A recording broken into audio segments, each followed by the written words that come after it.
Ops Talks. How are you? This is Jude, founder of Flamingo, Uh-huh. and really happy to have you on Ops Talks. Yeah. We were just saying before we started recording Uh, that I'm actually returning a favor because you yep. had me on your Yep. podcast, I don't know, like 2 or 3 It was years ago. exactly 3 years ago because when I sent you a text for confirmation for this, Yeah. the last text I sent you was, I am going to meet you at XYZ. It was like November 9th or so. So He almost hard closed exactly. me on his Uh-huh. podcast, and I Uh-huh. remember I was running late, and you called me, and you're like, "Where are you? We're filming now," and I'm like, "I better run. I better get there."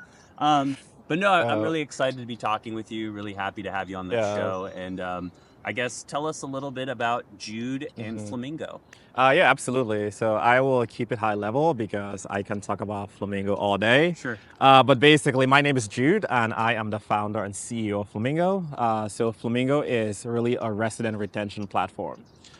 So we solve for two things. One is that in the industry, resident retention is about 50%. Mm, And that doesn't make any sense because most people like hate to move. So yeah. you have to think like, why are 50% of people moving out every Sure. year?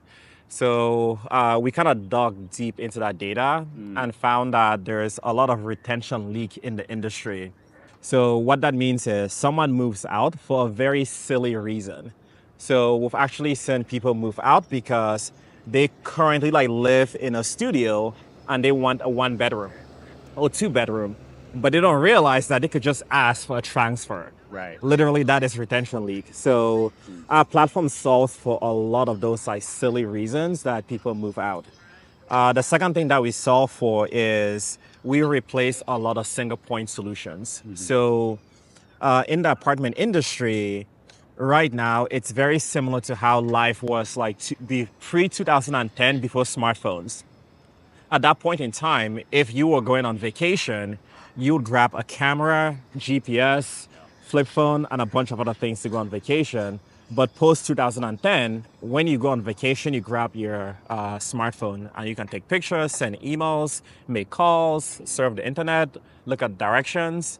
So Flamingo is kind of the same where in the industry right now, to really drive retention, companies have implemented a lot of tools. Like they might use one company for resident surveys, Sure. another one for resident rewards, another one for their resident app, another one for reputation, another one for XYZ, you name it. Aptitude. So, yep, exactly. Yeah. So we offer a true all-in-one where we replace a lot of those systems. And by doing that, all that data is in one place, Gotcha. which is how we are then able to prevent retention leak because we know, oh, this person to get them to stay might be to give them like this small reward, or this person to get them to stay might be to surface information on the app like, hey, you can upgrade your unit because we know that they just said on a survey that they want to move because they don't have, they want something larger. Right. So that's kind of what we solve for. So we help our customers basically go from that industry average of 50% retention to closer to 75, 80%. So I'll give you huge congrats because you're focused on this big. You have a focus on a problem statement that's Yeah. clear. Resident retention, 50%. I can't believe that. Just hearing Yeah. that is sounds crazy, but not that crazy Yeah. because you hear it all the time, right? Yeah. And we have a resident facing platform too that they're Yeah. very fickle. Hey, I moved out for this reason. Yeah. XYZ. So totally understand that. Let me ask a question pre-Flamingo Jude, right? So what were you doing before Flamingo and what got you to start Flamingo? What was that moment where you're like, Yeah. I have to solve this problem? Yeah, so very, very random. I was pre-med in college. You So, were? yes, I was pre-med. Okay. So the plan had always been to go to med school. Right. So that was what I did for most of college. And then I got a research internship, like won a grant to go to research in Australia the summer before senior year of college. So I wanted to be a neurosurgeon. So the Really? internship was with this group of neurosurgeons. Got a bunch of money to go do research. Really liked it. Okay. But while there, I'm really curious. So worked with the Sure. surgeons, but also got some exposure to the people on the business side of the hospital. Uh-huh. So got to meet like the actual hospital administrators. Sure. So I was like, oh, what do you guys actually do here? Right. So got to learn a little bit more like, oh, you guys actually provide value. Yeah, You yeah. do like a lot of things. Right. And from there, I realized that in the US, The biggest problem in healthcare isn't clinical. Like it's not the doctors are good or are they doing a good job. Sure. It was more operational, Yeah. technology, Yep. access. Yep. So realize that I could have much bigger impact more on the operations, business, and tech side of healthcare than I could on the clinical. Like I'll just be another doctor. But if I Sure. could increase access, bring technology, Yeah. operationalize like processes, could actually impact a lot more people than if I was just a surgeon. So why not a healthcare related retention app? What So, happened where you're like, hey, wait a minute, yep, I'm gonna go into real estate resident yep, app experience. yep. So that's kind of what happened is I decided to go into healthcare operations. Yep. So worked for a private network of oncology hospitals called the Cancer Treatment Centers of America Sure. because I was like, healthcare operations, that's kind of where I want to be. Yeah. So worked there, really loved the company, liked everything about it. But while working in a cancer hospital, realized that an even bigger problem is actually prevention. So how do you help people not have to go to the hospital in the first place? Right. So that's where the first version of Flamingo came from is, Really? started a company called Hello Healthy. So Where you did start in healthcare. Yeah, You yeah. had a healthcare related app. Yeah, kind of how it was more like wellness related. So Sure. for that company, very simple. We partnered with office buildings, hotels, and apartments to provide wellness services to their tenants, residents, guests, Okay. employees, So and all of sign up that. for a yoga class? Or what Yeah, are we talking about when we say yeah, wellness? basically, Yeah. basically it was Okay. that. So the concept was let's bring health and wellness where you live, work, and play. So Gotcha. basically, as I was a psych major as well, so I realized that the biggest challenge is for change is just getting people to start. Yep. So if you can decrease that by literally bringing it to where they are, whether it's where they live, work, or play, you might get them to start. So we provided a few different things, some on the tech side, some more just service side. Right. For apartments, what really took off was more the services side. So we provided like fitness classes and events. So what we found was that we got a lot of people engaging with our fitness programming, which we actually still do to this day. Yeah.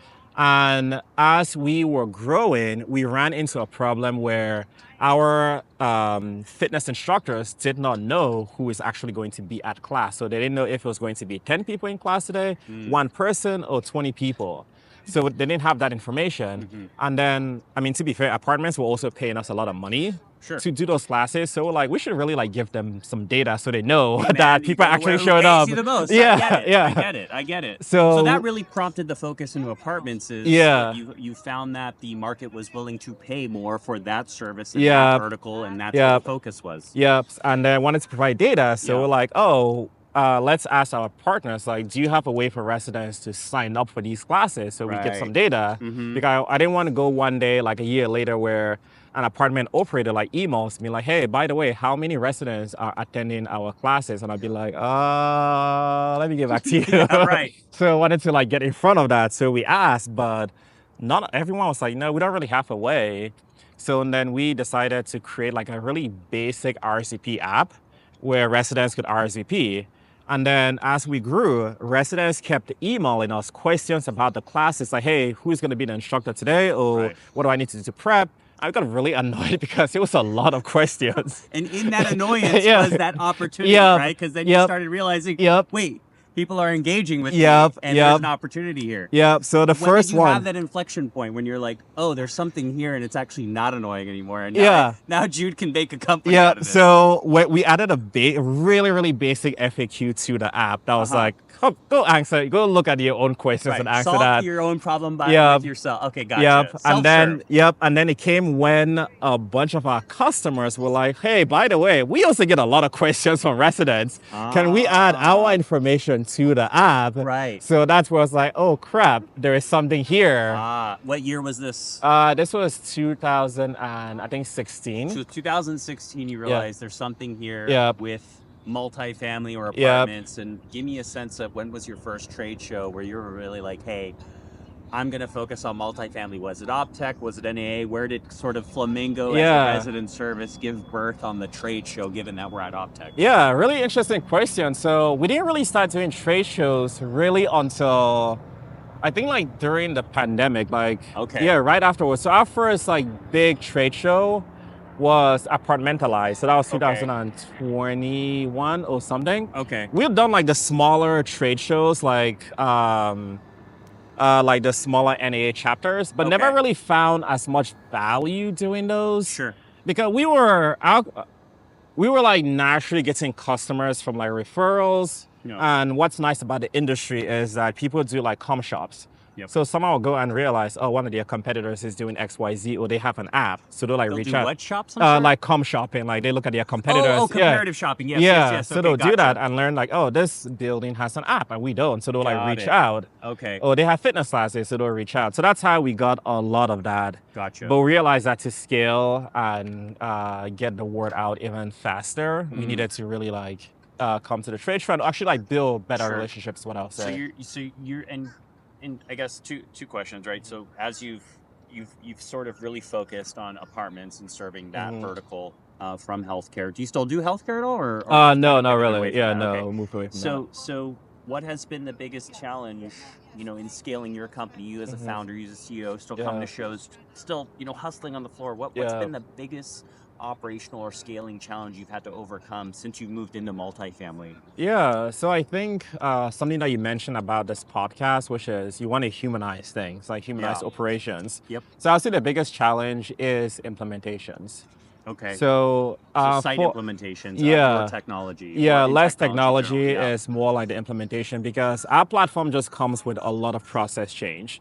Right. So, in order to go from a 50% retention to a 75% retention, a lot of things have to change. Like it's not Yeah, like, you can't oh, do you're the not, same things and yeah, get 75%. Doesn't yeah, work like that. That's yeah. not life. 'Cause Yeah. a lot of people, when they think about Flamingo, they think, oh, you guys provide a resident app. It's like the app is just like a way for residents to access things It's that a they part need. of it. It's like a small part of it. Yeah. Just download the app. Yeah, And yeah. it goes to 75. Exactly. What are you talking about, Yeah. Jude? You don't just go to 75%. Like just from download now the to app. tomorrow. That's Right. how it It's happens. so easy. Yeah, it's Yeah. a little harder than that. Yeah. So tell me about how you have overcome those challenges, or how do you overcome those challenges when you're implementing on a site Yeah. that, just human nature, right? Resistant to change. Yeah. How do you institute that change? So a lot of it is really education. So Yeah. a lot of times when we meet with customers, you might throughout the sales process, a lot of the communication might be with the senior executive team. Like, oh, Right. these are all the things that we're going to do, whatever. Yeah. And then they're like, we are sold. This is great. Here's the contract. Here's all the checks. Here's all the money. Yeah, right. Whatever. Yeah. That's exactly how it Yeah, happens. yeah. Right. Um, It's easy. That part, yeah, yeah. that part is easy. Yeah. And then you have to institute Yeah. change at the site level. Yep, and then they're like, oh yeah, by the way, here are our site teams. Make sure this happens. And Right. then you meet the site teams, they're like, what the hell is this? Yeah, when did I sign up for this? Yeah. Right. So where we have realized is we have to spend a lot of time on getting the on-site teams really excited about Yeah. what the platform offers. I mean, it seems obvious, but before this, we just never really thought about that disconnect between what senior executives might think about to what on-site might think about. Well, you have to get buy-in, right? Yeah. And that's part of the process is, and honestly, no tech company is averse to that. I mean, we face the same challenges, the same thing, right? You get people at the exec level or at the C-suite level making change because they want to solve a problem at the site level, and the site level is maybe not privy to all the details, or maybe they're not even involved in the decision. So, no, understood. And I think, one of the ways to do that is really just evangelize your product to that team and kind of sell them on how it'll make their life easier. Yeah, I mean, so you that's just a lot tried of what we've to- done. The 50%, rate. It's like, hey, you could spend way more time doing other activities rather than having to, always fill the vacancies that may have not happened had you had a That's the retention crazy tool. thing, though, Yeah. because there is a little bit of a difference between how the ownership or execs view that. It's like for a leasing agent, they're like, so I make less commission now? That's Yeah, right. That's so- true. And there's a different incentivization model. Yeah. And honestly, like, you kind of have to think about that when you're instituting change So at a those high are the level, things that we right? didn't really think How do through. you like- address that, right? Yeah. I mean, same thing with us, right? Yeah. We'll institute change, and then what do you mean people are going to self-guide tour? Yeah. How am I going to get comped if Yeah. a self-guided tour generates a lead, right? Yeah. And so those are questions. I mean, candidly, this is new technology, so Yeah. a lot of it has to be solved on the fly, or Yeah. you really have to bridge that gap because you don't want your on-site teams feeling left out. Yeah, exactly. So it took us, I'll say, a few like just about a year for us to really like solve for that. Yeah. Because we went in all like excited, but then we didn't get the reactions that we wanted. Right. We got like great reactions for things that they could see very quickly, like, oh, you've now automated the move-in process. I no longer have to spend 90 minutes to move someone in. Now they can submit all documents, get their renter's insurance verified. Yeah. They can complete their tour. Just everything is now like automated for them. So they could immediately see the benefit for those things. But for other things, we really had to be I would say very closely tied to what the incentives are.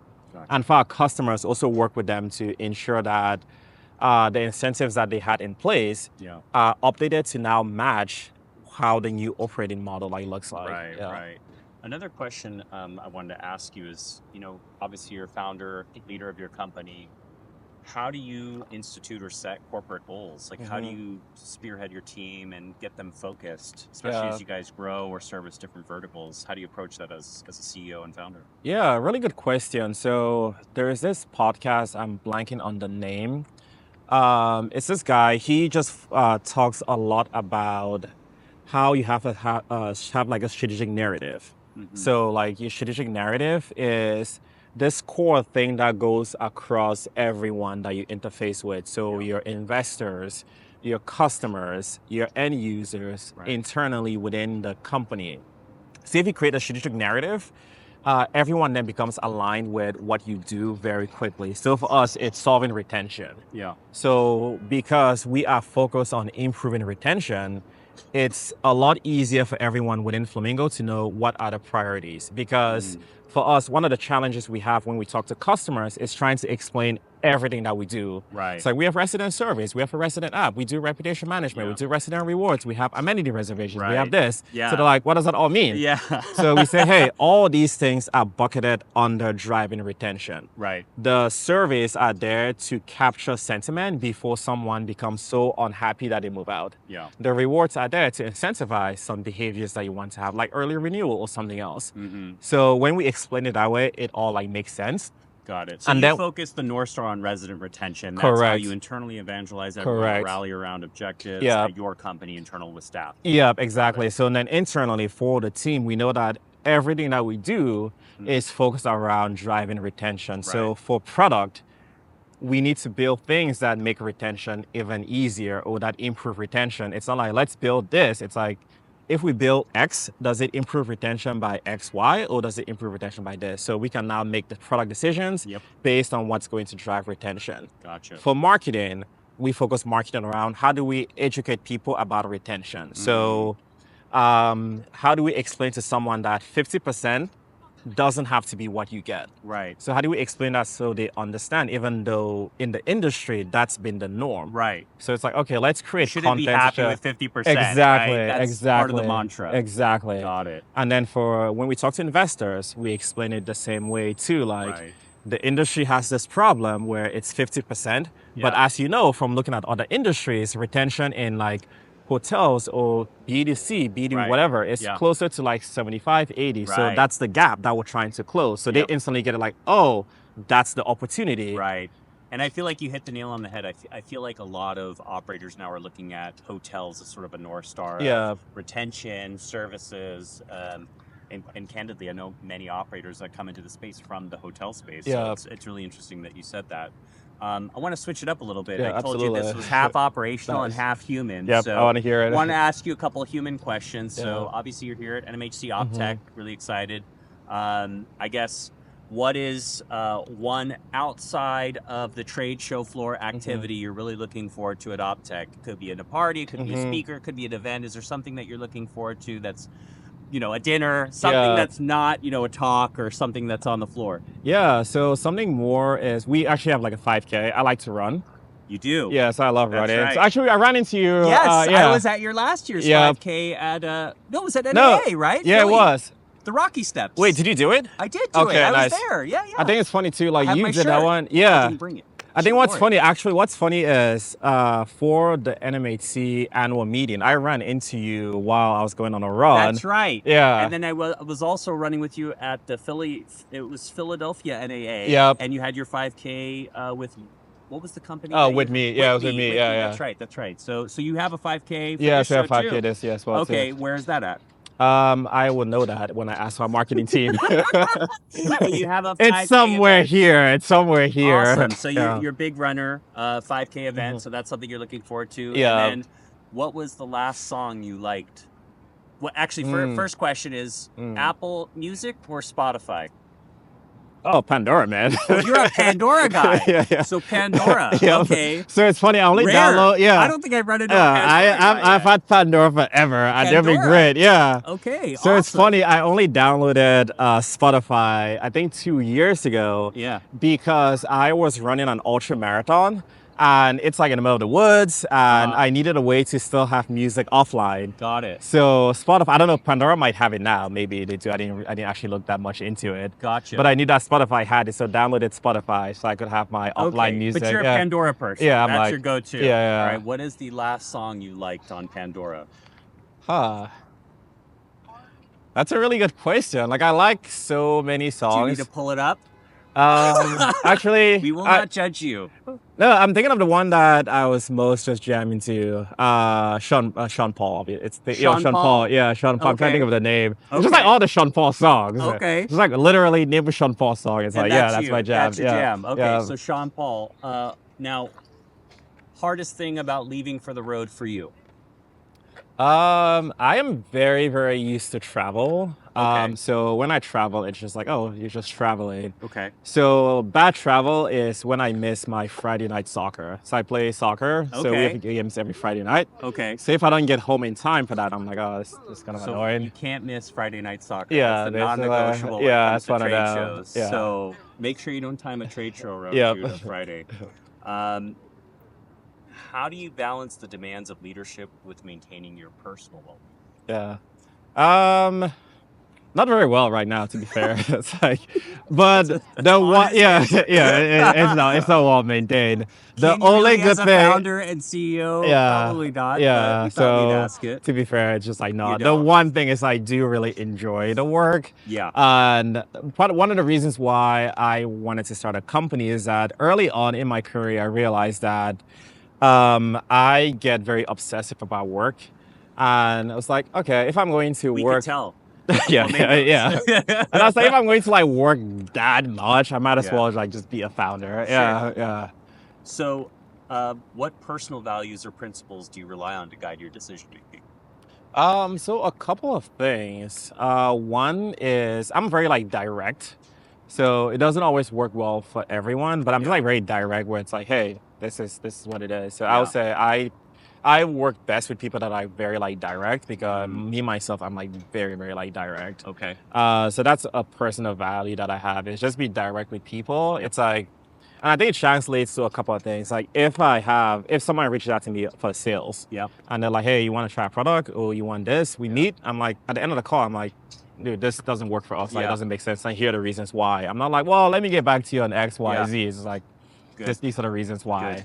Radical candor. Yeah, I That's guess how I what it is. knew if you wanted to be on this or not. I knew I'd get a mix back. No. Nice. I knew he wasn't doing Nice, out of yep, courtesy. yep. And I think we have time for one more, and then we'll let you go. You've been doing a fantastic job, by the way. It's just thank you. it's like super hot. Yeah. I don't know, like, I'm like schwitzing over here. Let's Rather ask this like you. cold for me, man. Let's ask you a good one. Okay, this is actually perfect for you. Nice. Given that your whole company Yeah. is founded on the principle of interacting with residents, I Yeah. feel like you're a great sort of voice for the resident and kind of understand the nuances of community. You must read a lot of things from residents and feedback.